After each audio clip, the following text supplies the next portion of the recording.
hidup di desa dengan segala mitos dan juga pamali membuat Asih berhati-hati dalam segala perbuatannya.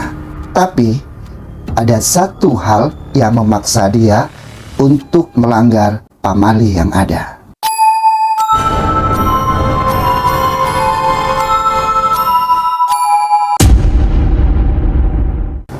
Halo Sobat Muda, untuk cerita misteri kali ini aku akan bercerita tentang pamali waktu maghrib.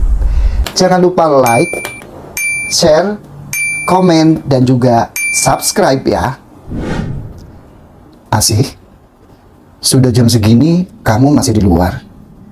Pamali, apalagi kamu sudah ngambil tua. Ayo masuk.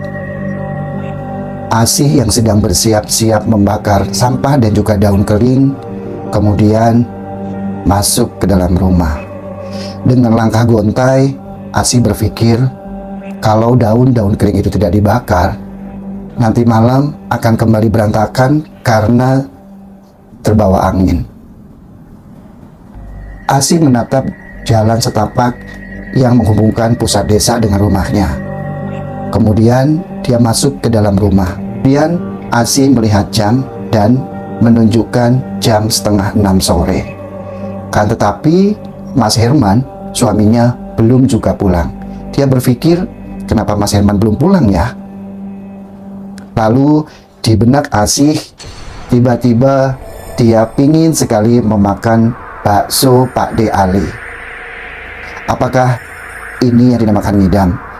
Sebab dia ingin memakan bakso Pak De Ali sampai terbawa mimpi. Kemudian Asih kembali melihat jam dinding dan jam menunjukkan jam 6:04. Berarti waktu maghrib masih 15 menit lagi. Dia berpikir 5 menit untuk jalan menuju bakso Pak De Ali, 5 menit untuk membuat baksonya, dan 5 menit lagi Asih kembali ke rumah. Asih berpikir kalau melanggar satu pamali tidak terlalu fatal. Kebetulan ada sepeda ontel milik Mas Herman yang tidak dipakai. Tumben Mas Herman itu tidak memakai sepeda ontelnya. Dipakailah sepeda ontel punya Mas Herman untuk menuju bakso Pak De Ali. Asih menggayu sepeda itu dan di dalam perjalanan tiba-tiba di depan rumah tua itu rantai sepeda yang Asih tumpangi putus. Dalam benak Asih, dia berpikir mudah-mudahan tidak terjadi apa-apa. Karena hal yang paling menakutkan adalah ketika dia melewati rumah tua itu. Lalu Asih berpikir antara memperbaiki rantai sepeda itu atau menaruhnya begitu saja. Kalau seandainya dia membetulkan rantai sepeda itu, maka akan memakan waktu yang cukup lama. Kemudian Asih berpikir untuk meninggalkan sepeda ontel itu di depan rumah tua di pinggir jalan. Benak Asih mengatakan bahwa jangan sampai dia melihat isi dari dalam rumah tua itu. Akan tetapi antara pikiran dan juga lehernya tidak sinkron. Leher Asih tiba-tiba berbelok dan menatap tajam rumah tua itu. Dan Asih baru menyadari kalau rumah tua itu benar-benar angker. Bangunan rumah tua yang sudah tak berpenghuni dan tidak dirawat, sudah ditumbuhi dengan rumput liar dan juga tembok dan dindingnya sudah berlumut. Di samping kiri ada satu kolam ikan yang airnya sudah sangat hitam karena tidak dirawat. Tiba-tiba di samping kolam ikan itu ada sesosok perempuan kurus berkebaya hitam dan juga memakai kain jarik warna senada. Perempuan itu menatap tajam ke arah Asih. Asih pun semakin ketakutan. Di tangan kanan perempuan tua itu memegang sebuah kapak yang mengkilat. Di tangan kirinya dia menggenggam sesuatu yang tak terlihat karena kehalang oleh pohon besar. Kemudian berdoa semoga tak terjadi apa-apa. Dan tiba-tiba ada petir menggelegar. Dar! Asih pun kaget dan matanya tertutup. Begitu dia membuka mata, sosok perempuan tua itu sudah menghilang begitu saja. Kesempatan itu digunakan Asih untuk segera pergi dari tempat itu. Dia berpikir apakah dia mau melanjutkan perjalanan menuju bakso Pak De Ali atau dia kembali ke rumah. Tapi di benak Asih sudah tanggung kalau dia mesti balik. Dan akhirnya Asih melanjutkan perjalanan menuju bakso Pak De Ali. Dia berpikir nanti pulangnya tak sendiri karena bisa berbarengan dengan Mas Herman suaminya. Asih kemudian melanjutkan perjalanan menuju bakso Pak De Ali. Di tengah perjalanan, suasana yang mendung membuat jalanan itu semakin mencekam.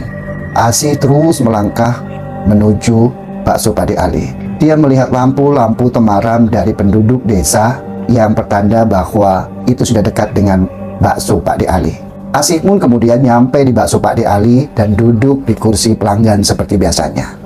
Pak De, bakso. Pak De Ali pun kaget ketika melihat Asih yang memesan bakso itu.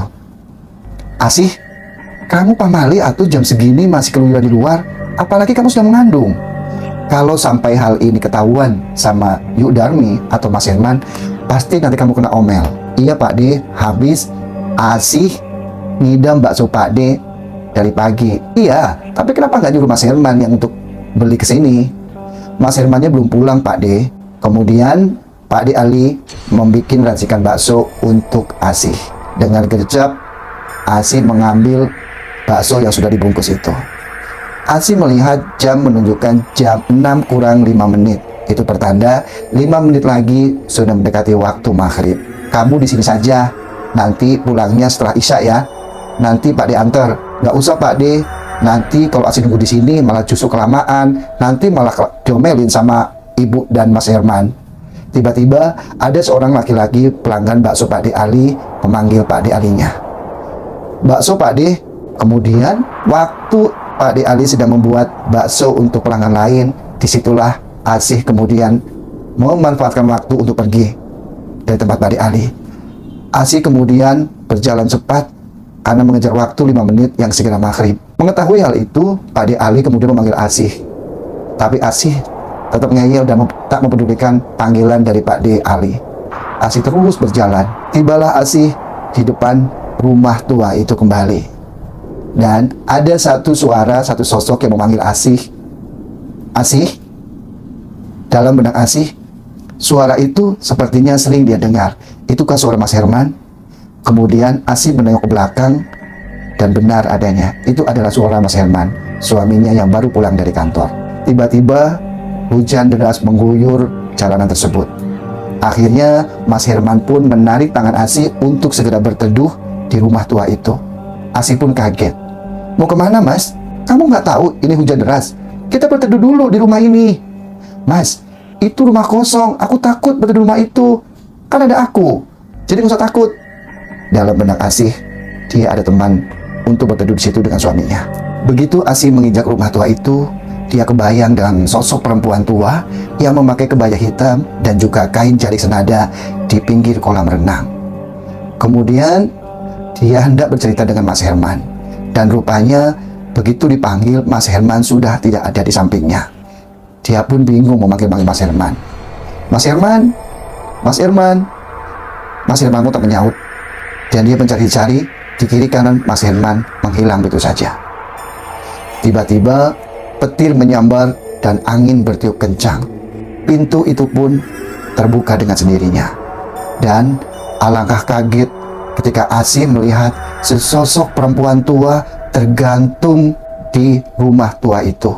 Jantung Asih berdetak sangat kencang dan dia berdoa dalam hati sebisanya. Tiba-tiba tali yang mengikat leher perempuan tua itu terputus dan Asih melihat sosok perempuan tua itu dengan wajah yang penuh belatung dan sangat mengerikan. Asih pun berusaha lari dari tempat itu dan entah mengapa kakinya tiba-tiba tak bisa digerakkan. Dan seolah-olah memang dia harus melihat sosok perempuan tua itu. Asih pun berteriak sekencang mungkin dan tidak ada yang mendengar. Tolong, tolong, tak satu pun orang yang mendengar di tempat itu. Kemudian petir menyambar. Dar! Dan Asih mempunyai kekuatan dan tersadar untuk segera pergi dan lari di tempat itu. Asih pun sekuat tenaga lari dari tempat itu, dan perempuan tua itu pun mengikuti jejak Asih. Begitu Asih lari, sosok perempuan tua itu tetap mengejar Asih, dan pada saat itu Asih tersanjung oleh akar rumputan di hutan kelapa sawit. Asih pun terjatuh, dan perempuan tua itu menyeret kaki Asih. Asih pun berteriak, tapi tidak ada orang satupun yang mendengarnya.